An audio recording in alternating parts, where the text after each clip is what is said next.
Então, quando se de excesso de ativismo do STF, é muito por conta também do excesso de demandas. Tudo vai parar lá.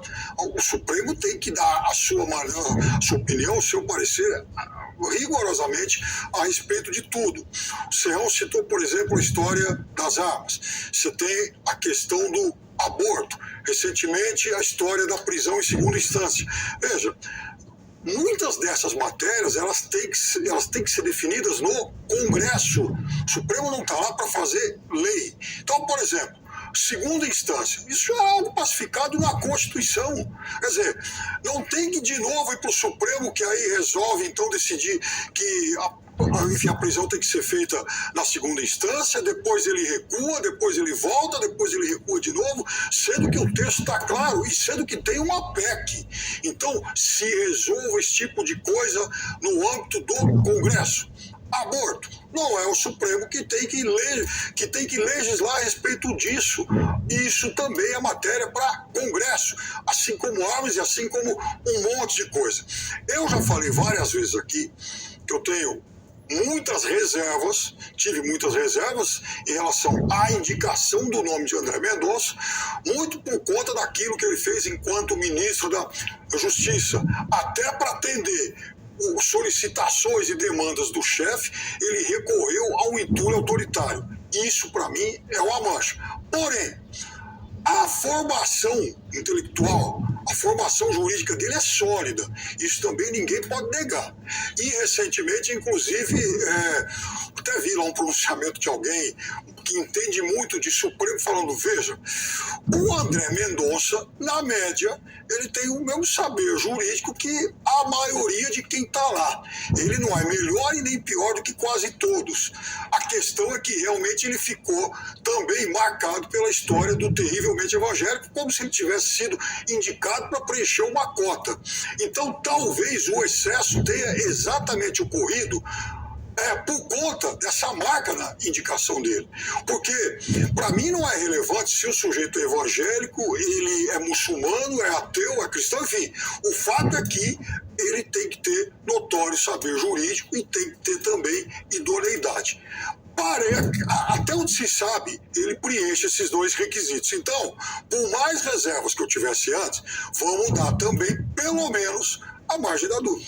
Bruno, um outro tema polêmico que também ficou para 2022 foi o marco temporal para a demarcação de terras indígenas, né? Esse assunto vai ser pauta do Supremo no ano que vem. Mas não deveria, né, Paulo? Porque não é um assunto que o Supremo tem que resolver, não tem cabimento. Eu concordo com meus colegas aqui quanto ao fato de que quando a gente tem um ativismo judicial, a gente está desequilibrando o tal do Estado de Direito, né? Na segunda-feira, o presidente da Associação Nacional dos Advogados da União, o Dr. Clóvis dos Santos Andrade, deu uma entrevista para a Jovem Pan. Eu fiz parte dessa entrevista na segunda-feira no jornal Top of the Hour e justamente eu perguntei para ele qual era a posição dos membros dessa associação quanto ao ativismo judicial que a gente tem visto no Supremo e se de fato, quando o André Mendonça se colocou contrário a isso durante a sabatina, isso refletia uma opinião ou pelo menos uma maneira de pensar da própria associação. E ele disse, olha, justamente por sermos pessoas que trabalham junto com o executivo, nós entendemos que qualquer tipo de avanço por parte do judiciário no executivo provoca um desequilíbrio. Então é natural que alguém que venha da AGU tenha uma mentalidade constitucionalista e não neoconstitucionalista, ou seja, que seja crítico e que tenha reservas com o ativismo judicial. Eu achei interessante essa declaração, tá? Porque, de fato, o André Mendonça, a única coisa que ele falou de maneira muito objetiva ao longo da sabatina foi isso, né? Que o ativismo judicial era algo que ele não considerava adequado e que ele entendia que o ministro do Supremo tem que resguardar a Constituição e não tomar o lugar de parlamentares, daqueles que estão ali exercendo cargos por terem recebido votos, ou seja, daqueles que representam o próprio povo, tá? Então, nesse ponto, tudo o que me interessa é observar se o André Mendonça vai se manter fiel àquilo que ele disse na sabatina, que ele vai ter uma atuação discreta e sempre contrária também a questão de decisões monocráticas, né? Agora é muito engraçado a gente falar aí, que o Piperno mencionou agora, de não, tudo vai parar no Supremo. Uma pessoa que costumava dizer isso, que o Supremo virou a quarta instância, que isso era criticável, era o Alexandre de Moraes, quando ele era professor. Ele costumava dizer isso, mas bastou pôr o pezinho no Supremo, que ele foi o primeiro a sair pondo o carro na frente dos bois, né? E fazendo justamente aquilo que ele disse que não deveria ser feito. Fala, Serrão. Essa questão da quarta instância que não existe é que vai ser um excelente tema para o ano eleitoral. Como o Supremo Tribunal Federal vai se comportar, porque é muito previsível que continue a rotina de partidos políticos continuarem acionando o Poder Supremo para espezinhar o Executivo, principalmente no ano eleitoral. Então, esse equilíbrio é necessário ser retomado. Como também a campanha eleitoral vai ter que discutir seriamente esse papel do legislativo, porque não é possível que nós tenhamos um poder legislativo que se omita, que falhe, como o atual está fazendo, abaixando a cabeça para um poder supremo que não é devido, ele não está previsto em comandar o país, em ser poder executivo e muito menos em utilizar a interpretação de uma Constituição muito falha para legislar. Esse não é o papel do Supremo, essa não é a Suprema Corte que nós desejamos nem precisamos. Então, esse assunto tem que ser debatido com muita seriedade. A questão da juristocracia está ficando insuportável no Brasil. País da impunidade, país onde não se respeita a lei, país onde a lei é interpretada ao bel prazer dos poderosos. Isso é indesejável, isso é nojento, isso faz mal à saúde da população. Você, Piperno. O Supremo, ele é provocado praticamente o tempo todo. Falei isso há pouco, né? Então, eu acho também que vai demorar um pouco para que a gente tenha uma mudança em relação a essas práticas, né? E principalmente partindo de políticos que se acostumaram a recorrer ao Supremo por tudo. E veja, são todos os lados assim. A partir do momento em que um segmento político se considere de alguma forma com seus direitos tolhidos, o que ele faz? Ele não vai resolver isso, por exemplo, no âmbito lá do Legislativo, da Câmara, do Senado. Ele vai direto lá para o Supremo. Então, os políticos nos últimos tempos também se acomodaram com essa história de queimar etapas. Bruna. Eu entendo isso que o Piperno disse, que de fato os políticos têm usado o Supremo para conseguir obter aquilo que eles não conseguem no Legislativo. Contudo, eu me pergunto sempre por que é que os ministros do Supremo acatam esse tipo de coisa. Mas eles são provocados. Mas eles não poderiam dar uma resposta um pouco diferente para os parlamentares? Uma resposta do tipo, por que você está querendo que eu assuma o seu papel? Foi você que foi eleito, meu amigo. Será que esse tipo de coisa também, para a gente alcançar esse equilíbrio, a gente não precisa simplesmente ter uma mudança de mentalidade por parte dos parlamentares, porque para eles é muito cômodo recorrer ao Supremo. Mas o que eu me pergunto é, será que a tentação do poder que acontece ali entre os ministros do Supremo também não é um problema? Será que realmente o problema vem só da parte dos parlamentares? Eu acho que aí é um caminho de dois lados. Talvez os dois lados tenham o Supremo abrir mão desse prazer em ter poder e os parlamentares realmente mudarem de atitude. Espero em seguida o Constantino. Na verdade, alguém já escreveu que a gente não tem um Supremo, a gente não tem um STF, a gente tem 11 Supremos, são 11 cabeças, e de fato eles, ao longo dos anos, se acostumaram a ter, sim, protagonismo. O velho Ulisses Guimarães, lá atrás, ele falava em vitamina P, a vitamina do poder. Então, é claro que isso também acontece com esses homens e mulheres que são tratados aí hoje de uma forma quase que, chegando praticamente a um endeusamento. São todos mitificados, né? São todos inatingíveis. Então, isso também é culpa do sistema político do Brasil que os acostumou assim. Ninguém chegou e falou, bom, a partir de agora eu vou ter protagonismo, a partir de agora eu vou aparecer na televisão todo dia, a partir de agora eu vou ser um superstar, né? Eu vou ser um showman das leis e vou, inclusive, montar cursos, vou montar seminários, vou faturar à vontade com isso. Acontece. Eu acho que é diferente, porque se alguém colocar uma arma na minha mão e dizer, olha, aponta para aquela pessoa e atira, porque a gente estamos pedindo que você faça por mim, eu vou falar, você tá louco, cara. Então eu acho que existe sim uma tentação em usurpar esse poder, tá? Eu não acho que é assim, mas eles foram habituados e agora... É claro que se os parlamentares pararem de provocar, a gente tem um grande... A gente teria um avanço, mas tem que lembrar que para os parlamentares é muito cômodo, porque a culpa ainda recai no colo dos ministros e a população não pode fazer nada, porque afinal de contas aquelas pessoas não tiveram votos, né? Então a população não tem controle sobre os ministros do Supremo, então é cômodo para os parlamentares e adorável para os ministros do Supremo. Não dá para você dizer aí que um lado tem como resolver a situação. Se os ministros pessoalmente respeitassem a moralidade e tivessem uma boa noção do que é correto, do que é incorreto, eles se negariam a agir dessa forma. E a Lava Jato... Só um minutinho, o Constantino, se você pudesse escolher, você seria presidente da República ou ministro do Supremo, hein?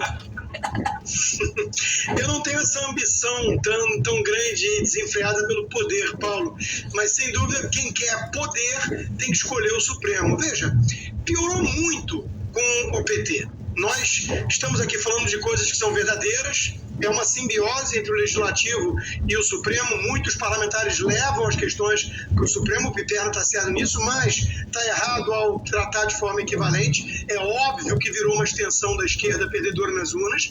Não resta dúvida que Rede, PDT, esses são os partidos que mais têm provocado para ingerência. E é óbvio também que a ingerência é seletiva. É como a Bruna disse, se quiser eles lavam as mãos e de vez em quando eles fazem. Não, isso é assunto interno, corpores internos. Aí quando interessa eles vão lá e ignoram isso e mandam abrir uma CPI. Então é um duplo padrão. Tinha que ter um mandato de 10 anos, não podia ficar tanto tempo, se sentem os deuses do Olimpo. O PT piorou muito, porque essa batina foi num congresso vendido e a escolha foi terrível, né? Olha aí os nomes. E a questão da simbiose é importante, porque quem é que pode colocar o mecanismo de freio e contrapeso aqui? O Senado, por exemplo, abrindo impeachment. Eles têm rabo preso e não fazem. A Câmara podia ter dado um basta quando teve a prisão do Daniel Silveira, deputado. A Câmara se ajoelhou perante o Supremo, porque também tem rabo preso, todos ali com foro privilegiado e processos que vão parar no Supremo. Então, é uma simbiose, é um esquema de ninguém solta a mão de ninguém e quem paga o pato é o povo, né? Nós estamos vivendo a juristocracia, uma visão... Democracia dá muito trabalho. Você tem que ir num congresso, olha só, para aprovar a PEC do precatório. Olha só o esforço, não sei o quê. Então dá muito trabalho essa coisa de democracia. Tem muita gente que quer atalho e vê no Supremo Tribunal Federal um incrível atalho. São 11 pessoas, basta você ter ali 6, né, que pensem mais ou menos parecido com a sua visão de mundo e pronto, toca o barco, vamos empurrar a história. Então é muito perigoso isso que nós estamos vivendo. E eu quero dizer aqui apenas que piorou e muito com o PT. Fala Serrão, em seguida o Piperno. A Lava Jato chamou atenção para um problema estrutural muito sério do judiciário brasileiro. Um protagonismo assustador de bancas gigantescas de advocacia. Bancadas com que dinheiro nós não sabemos, mas eles fizeram uma defesa altamente competente de corruptos que estão livres, rindo da nossa cara. Esses bandidos roubaram o Brasil e estão aí vivendo no bem bom, a maioria desfrutando da mais alta impunidade. E esse lobby esquisito que grandes escritórios de advocacia têm nas altas instâncias do judiciário brasileiro, principalmente STJ e depois o Supremo Tribunal Federal, que não é a quarta instância, isso é assustador, isso é muito perigoso e isso coloca em xeque que nós temos que discutir o modelo judiciário brasileiro. Não sei se isso será possível nessa campanha eleitoral, mas vamos tentar promover esse debate, que ele é seríssimo, ele é grave. Você, Piperno. Olha, é tanta coisa. Por exemplo, em relação ao mandato de 10 anos, não sei se isso pode acontecer ou não sei se isso necessariamente vai melhorar a qualidade. Até porque, por exemplo, lá nos Estados Unidos, o ministro da Suprema Corte fica até morrer, né? O ano passado, por exemplo, a ministra Rose Ginsburg morreu com 87 anos. Antes dela, em 2016, Antonin Scalia, aliás, ela é uma liberal, Scalia é um conservador, também passou dos 80. E não houve problema nenhum em relação à sucessão, né? Apesar de algumas tramóias, mas isso é uma outra história. O que o Brasil precisa ter é exatamente consolidação de regras. Então, ficar mudando toda hora. Eu não gosto desse jeito, então vamos estabelecer um mandato. Esse mandato de 10 ele está muito curto, então vamos aumentar para 15 ou vamos fazer com que agora o cargo fique vitalício. Então, pegando de novo o exemplo americano, por exemplo, lá a posse do presidente era determinada para o dia 20 de janeiro por uma emenda de 1951. Nunca mais se mudou isso. O Brasil tenta se mudar toda hora. Mandato de 4, 5, parlamentarismo, monarquia, enfim, reeleição, um mandato só. Então, isso é uma questão que o Brasil tem que começar a lidar. Ou seja, permitir com que as regras amadureçam para que os poderes e também a população assimilem melhor. Quanto a ter piorado a representação, o caso é o seguinte, piorado em relação a quê? Porque, veja, o presidente Lula nomeou gente como Joaquim Barbosa, gente como Aires Brito, gente de altíssimo nível. O presidente Sarney, por exemplo, ele herdou uma corte nomeada lá por militares e tal, né? Já não tinha essa qualidade toda. Eu fico imaginando o seguinte, um processo do mensalão na época do regime militar e a Suprema Corte condenando o segundo homem mais importante da República, como aconteceu com José Dirceu. Será que isso seria crível? Não, porque jamais teria mensalão naquela época, nossa, mas né? se roubava a mensalão, Capelli, Coroa, Brastel, Noroeste, olha como tinha escândalo financeiro. Forçou a amizade aí, vai. Olha só o que tinha de pilantragem, desviava-se tudo. Lula, só no sistema bancário um monte. Fora desvios em grande Não, corrupção sim, mas eu entendo. Sempre teve corrupção. O que mais tinha era corrupção. Mas mensalão é compra de voto, Roberto. Só um minuto. Vamos organizar aqui para que todo mundo possa falar. Brasil é muito interessante. Muito interessante, porque lá tem uma Constituição pequenininha, sólida, que é cumprida. Aqui tem uma Constituição gigantesca, prolixa, mal regulamentada e que é interpretada, não é cumprida pela sociedade e nem por aqueles que têm o dever de fazer. Então, a gente tem que mexer nessa Constituição. Tem que discutir isso. A gente não quer discutir. Fala, Constantino. Um ponto extra só também, que é outra coisa, o Pipero chegou a mencionar a questão dos holofotes, né? A TV Justiça, tem muita gente que tem dúvidas se isso fez bem ou mal. Hoje em dia todo mundo sabe o nome dos ministros do Supremo, né? Inclusive eles estão perseguindo nas redes sociais, não porque eles são tratados como deuses, eles são tratados como deuses nas redações dos jornais. A mídia ajuda muito nisso. A TV Justiça deu os holofotes e a mídia os trata como deuses. A população não. A população é só dar uma chegadinha ali no Twitter para ver, né? Então eles são defenestrados. A turma odeia esses ministros e com toda razão, mas eles gostaram muito dos holofotes e dessa elite bajuladora por meio da imprensa que os trata como deuses do Olimpo. Eu acho que é importante até no sentido de transparência. Eu, honestamente, gosto desse modelo, sim, que se mostre tudo. A gente passou a ter TV Câmara, TV Senado, TV Supremo, né? Tem TVs aí de outras cortes, inclusive.